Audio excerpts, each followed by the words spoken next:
Hey, thanks for joining me. So the date that I'm filming this is January 21st. And January 6th, a couple weeks ago, was my birthday. And one of my friends, this girl that I know, Danielle, she, for my birthday, she gave me a birthday gift. And this was part of it. The other part was, she knows me and she listened to me. I told her not for any reason, just that we talk and share stuff. She knows I'm an artist, and so she got me a gift card to an arts and crafts store. I've said this before. If you know somebody that's an artist, don't buy them art supplies, because artists tend to be very particular about their art supplies. What you should do is buy them a gift card to an art store and let the artist go buy the supplies that they want. So she did that, and it was perfect. I was like, oh my God, I was like, she's like, see, I listened to you. I'm like, oh my God, you're perfect. Thank you. And then she had a comic book in this little bag that she gave me for my birthday. And I pulled it out, and I was like, what's this? Ultimate Invasion. Now, I've been going over, the only thing I've touched base on with the Ultimate Universe as it existed years ago was Ultimates Volume 3, drawn by Joe Madureira, where the story is terrible and it's not that great. But Ultimate, that's Volume 3. Volumes 1 and 2 of the Ultimates, which I think started back in 2001, 2002, I think.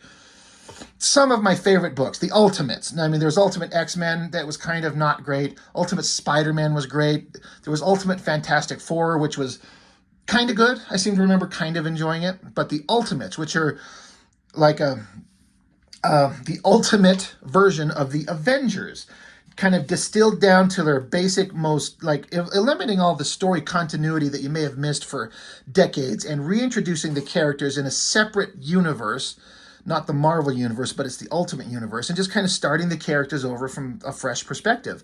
Captain America, Iron Man, Thor, all the classic characters. And volumes 1 and 2 of that were, I love them. I love them. I love them so much. And we will absolutely be going over those books at some point. But then the Ultimate Universe ended up just kind of fading out, becoming irrelevant, and kind of a shallow kind of version of the way that it was at its peak. It was so good. It was such a great line, I thought. But it was gone and done. But then this friend of mine hands me this book, Ultimate Invasion. Well, one, I'm like, well, when was this printed? And I had to look it up somewhere in here.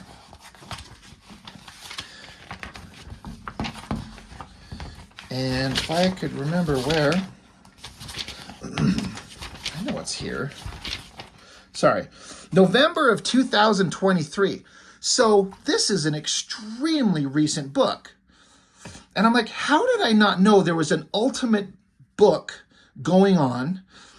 Now, again, my friend didn't know anything. I don't know what made her pick this up, but this is issue 4. So there's a lot of story that's already happened.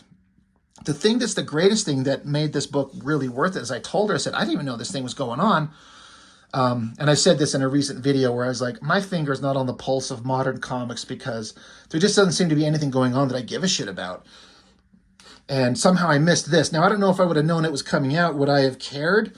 Maybe, because Bryan Hitch is drawing it. I don't think I've gone over any Bryan Hitch books yet. Again, we will once we get to the Ultimate Universe. But before that, we're going to also be looking at the Authority that he did, which is so good. That's where, in the Authority, that's where I was introduced to Bryan Hitch as an artist. And when he started, I never knew who he was. I didn't care too much, but I learned to love his work really fast. The Authority was so good. And then it was just like the peak of his art in the Ultimates Volume 1 and 2. But you got Ultimate Invasion drawn by Bryan Hitch. So I'm like, oh, shit. Well, this is interesting. You know what's interesting, too? See that price tag?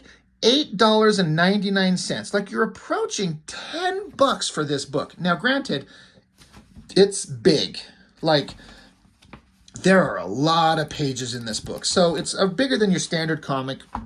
But $8.99, $9 for a comic? I mean, Jesus Christ. I was picking up books like this one right here back in the day. That's $1. Now, again, it's a lot smaller. It's on newsprint. So it's a different thing. This classic X-Men that I was reading, $1.25, in which, by the way, this classic X-Men book is 1,000 times better than this one in terms of story and relevance.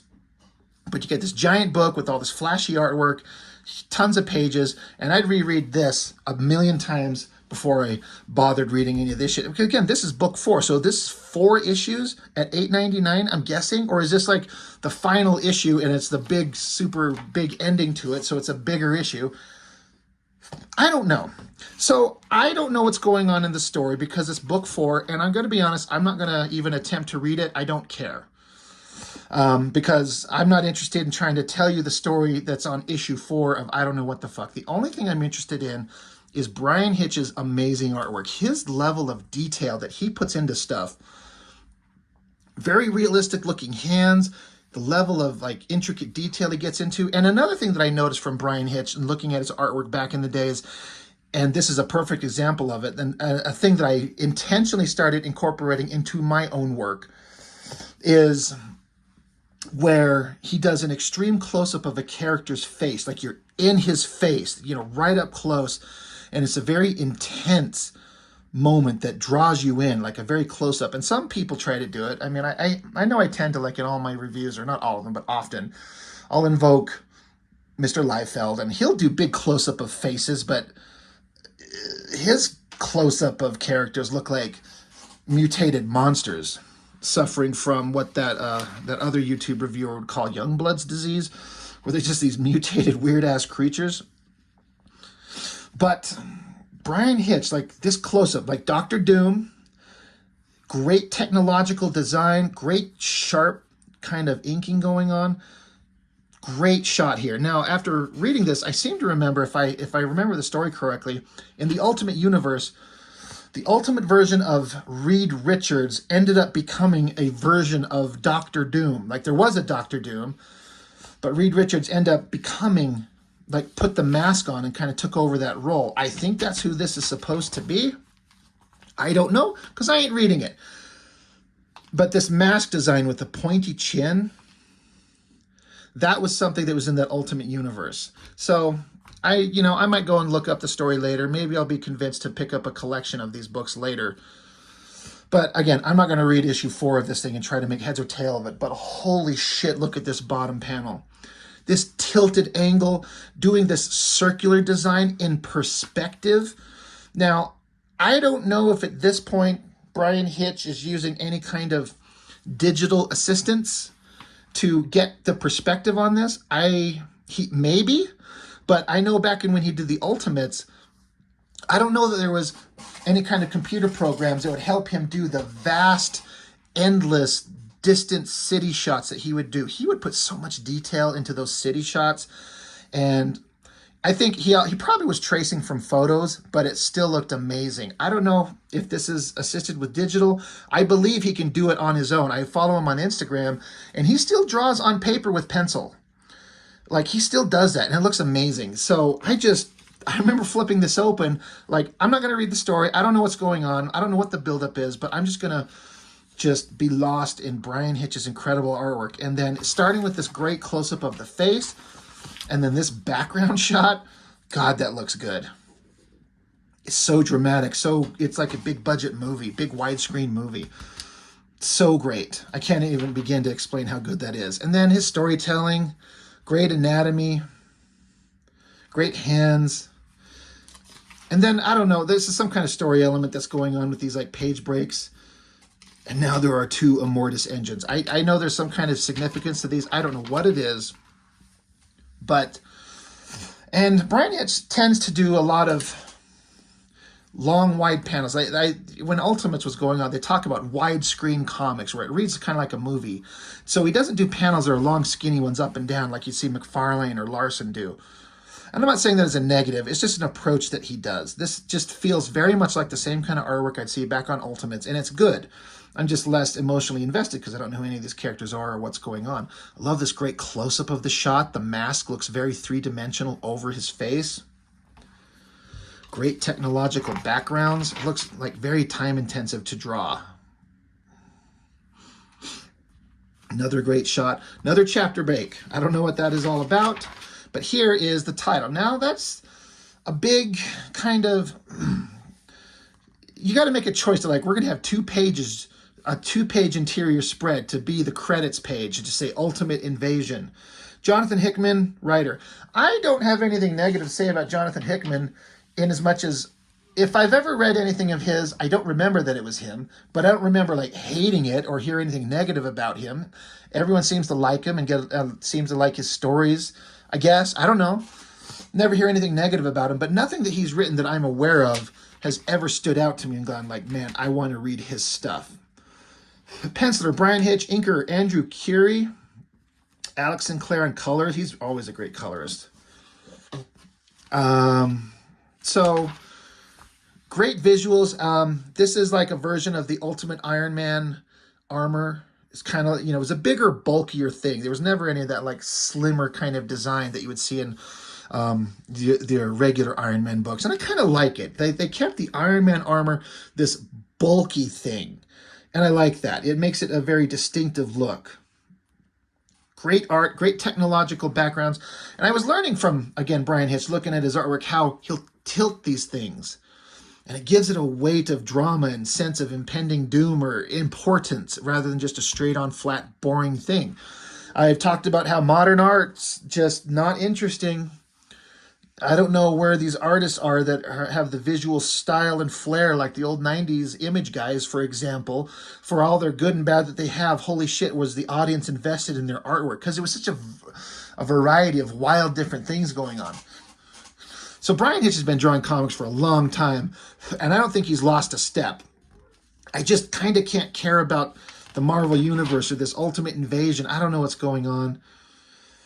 But it's always been clear storytelling, great backgrounds. I don't feel like he skimps on any detail. It just is visually interesting all the time. And when he wants to do a double-page spread that punches you right straight in the dick, he can and will. Look at that, like, use of the canvas. Giant Iron Man coming out. Again, I don't know what's going on. There's multiple versions of Captain America, multiple versions of Thor. So it's saying Ultimate Invasion. Is the Ultimate Universe invading Marvel Universe proper? I don't know. And I know I'm saying it again. I kind of don't care. Because I haven't seen the story. I don't know what's going on. But artistically, like, good Lord, this is what makes you, like, go, God, that's cool. What a great shot. And I love that bulky Iron Man armor. It's probably a pain in the ass to draw. But you got to do it. That's part of the gig, right? And then whatever's going on, big battle. You know, whoever these characters are charging against these other characters. You got Giant Man, Captain America's. And this is Bryan Hitch to a T. He will put in so much detail. Doesn't skimp on any of it. It's all there. Look at this. It's like a... Oh, it's like a mech suit that this guy's got on. I think that's part of it. This giant gun. Anytime I see a giant over-the-top ridiculous gun, I'm like, look, Liefeld, that's how you do it. That's how you draw a giant gun. You just don't draw like an oval shape and put a circle at the end and call it a gun. And this book is probably just a bunch of like talking heads and action scenes because, again, I'm not going to tell you what the story is. I don't care. That great bulky Iron Man outfit looks like a big heavy tank kind of outfit. Good shots of faces. And the coloring, you know, I've done this before. I've talked about that. But like looking at books with old school newsprint and kind of flat coloring, the way that these things look together, very different, right? Like completely different, both beautiful. Now the color choices and the paper and how the ink takes to the paper and the process used to print it, old cheap newsprint, modern glossy paper and computer coloring, both can be beautiful and perfect, but two very different things. Would this X-Men book be better if it was colored on glossy paper and colored to this level? I don't know, probably not, but part of me would like to see it. I don't want to see this old newsprint printed on glossy paper with these same flat, boring colors. It's this newsprint, the way the ink absorbs it, this kind of aged look that makes it look awesome. But taking the original artwork and giving it a coloring treatment like this, I'm not saying it would be better, but I want to see it, actually. I would be very curious to know what that would look like.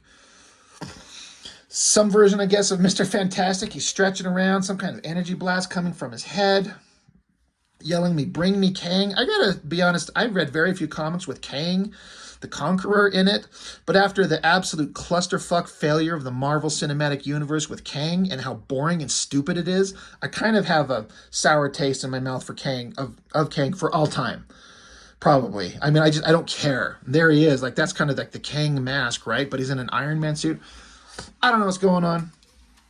Crazy coloring showing the use of powers. That's pretty awesome. Holy shit, look at that double page spread. Once again, Bryan Hitch can throw together an epic double page spread shot.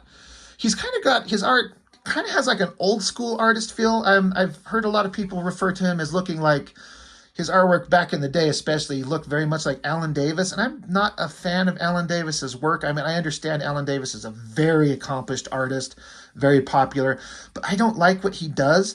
But Bryan Hitch is like the enhanced version that I'm interested in of that kind of art style. It's kind of like an old school rendering style with like modern, exciting, dynamic page layout mixed into it, and it works. What an awesome double page spread. Again, we're just here for the artwork. Fight, fight, punch, punt, drawing giant guys stomping down on littler guys. That's hard. I was doing that in some of my He-Man fan comic where I had the characters like He-Man and She-Ra fighting giant monster creatures, and it's tricky to do big guys fighting small guys. It's a tricky thing to do. But yeah, Bryan Hitch is not going to fail. This guy's mask is ripped off, but it's got kind of like part of his head gooed off. But if that's a Reed Richard version, I don't know. It's interesting. It's kind of creepy. But again, you're just going to hear me saying the same thing over and over. Good drawing, good poses, good angles, good lighting, good rendering. Really cool artwork. Bam! Another epic double page spread. Holy shit. I want to say that looks like it probably took a long time to draw, but honestly, I mean, obviously it's not a quick page, but there's not backgrounds really. You just got to draw these figures flailing around and then rendering them, getting blasted in some kind of a heavy light source. So, not simple, but deceptively complicated, maybe. I'm just kind of taking it in. That is really cool.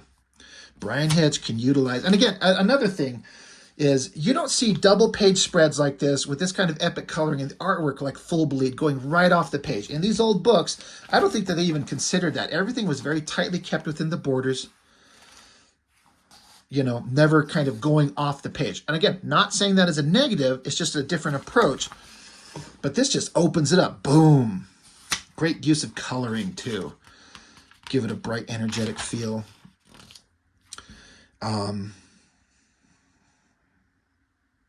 Interesting technological stuff going on.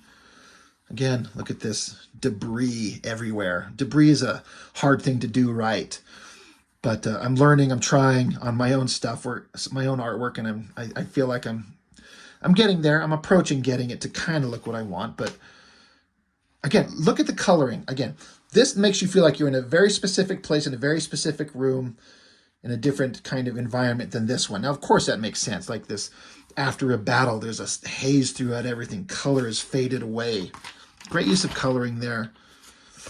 Good figure works, big hands. Look at this shot of this city. He probably found a photo of some kind of background, takes and tips it, whether he just does your basic one-point perspective and grids it out or traces it. I don't know. I don't care. Look at all these faces of these people, just regular human people. That's hard to do. It's one thing to draw superheroic characters and masks and shit like that, but you have to be able to draw regular people. I mean, look at that. And then a crowd scene, that's complicated. That's a pain in the ass. That takes time. But it makes you feel like you're in an environment that it serves the story. Look at this shot. I mean, it's Latveria, I guess. It's Doctor Doom's castle. There's the city, and then whatever this energy field going on is. That's a hell of a shot. The rising or setting sun in the background. And look at this bottom panel. Again, he likes to tilt them. It's tilted to the side. It's raised in the air, so we're kind of looking down on them, whoever all these characters are. Epic superhero comics. It's just kind of unfortunate I'm kind of checked out of Marvel anymore, because who cares what's going on? Great storytelling, great faces, backgrounds in every panel that are consistent.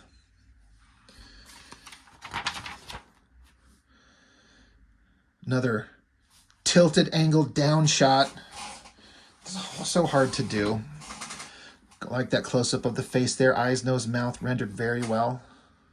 The shadows on this guy's face. Another shot. Look at that background. That's complicated to draw characters of varying body sizes and types, all look like they're standing on the same plane, putting all this background detail, chairs, cabinets, nooks in the, like, it's not just a flat wall. Like, the wall comes on and then veers off into this, like bay window area, different levels, mirrors in the background, chandeliers, textures on the ceiling, paintings, mirrors on the wall, carpets. Jesus, God, that's... If you were to tell me to draw that, God, just shoot me. I love the drawing on that face right there, both of those faces. So well done. Great shot of whoever this guy is. A Hulk-like character. Don't know. But again, it's just kind of a lot of the same. Whatever the story is, great drawings, great storytelling. Bryan Hitch, I feel like he puts his heart and soul into stuff. I've never seen anything where I felt like he's checked out and he doesn't care. I've seen some of my most favorite artists drawing stuff and you're like, they didn't care about this. This is just a job. Maybe this is just a job to Bryan Hitch. I don't know, but I don't feel like any of this feels like he's not trying to put everything into it. Look at that double page spread again. Low angle looking up, dramatic superheroic shot, crazy technological armor, backgrounds everywhere. Man, how many of these double page spreads are there? This is like third or fourth or fifth one. I don't even know. Epilogue. So more great drawing, more great coloring. They're out here searching, and it did kind of intrigue me. Well, what are they looking for? What do they find? Frozen in the ice. It says the past. So I don't know. Did these characters time travel, go back in time? This is Kang Iron Man, because he's got that mask. But what did they find? Well, that's basically the ultimate comics version of Captain America, frozen in ice. So what's going on? I don't know. But it wasn't until I saw this, and then I saw another Comic Channel review. They recently did another version of Ultimate Spider-Man. And I'm like, Ultimate Spider-Man, guys, fuck you. They did that. Brian Michael Bendis did that. And him and Mark Bagley did 100 issues at least. And then Stuart Immonen took over and continued, and it looked great. I think it was Immonen that took over after Bagley, right? I'm almost positive. I loved it. Ultimate Spider-Man was great. I'm like, they're going to do another version. But I watched this on this other channel. I think it was called the Comics Lounge, and the guy reviewed Ultimate Spider-Man #1. And the premise of it was like, oh, okay, that actually seems kind of interesting. You had my curiosity, but now you have my attention. So, a $9 book. I mean, I'm sure they're putting a price point on it to justify it in their minds. It's thick, it's big, it's a lot of artwork. It's a lot of money.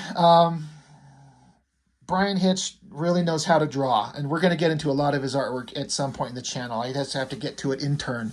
But, so yeah, again, sorry, I can't tell you much about the story. It's my introduction to it, issue 4. It's well into whatever the hell's going on, so I'm not going to read this and try and comprehend it and try to explain it to you, because I'm not going to understand it myself in any way that I give a shit. But Ultimate Invasion, Bryan Hitch, man, that guy's good. He's so good. Again, I know everyone has different tastes, but pretty damn good to me. So just wanted to show this off, and it's a book that I got for my birthday, so it was pretty awesome. And my friend unknowingly picked a great choice. If you had to pick any random damn comic, I wonder if she asked the guy at the shop, Like, I got a friend that likes comics. What would be an interesting thing with cool artwork? And the guy's like, yeah, fuck, here, buy the $9 book. You know, he could have pointed her to a cheaper thing. Maybe that's what happened. Maybe he, like, fooled the chick who walked into the shop and didn't know no damn thing and just said, buy the $9 book. Yeah, pick up that one. But you know what? It was worth it for the art alone. So anyway, that's it. That's all I've got. Thank you for joining me. As always, I appreciate it, and I'll see you on the next one.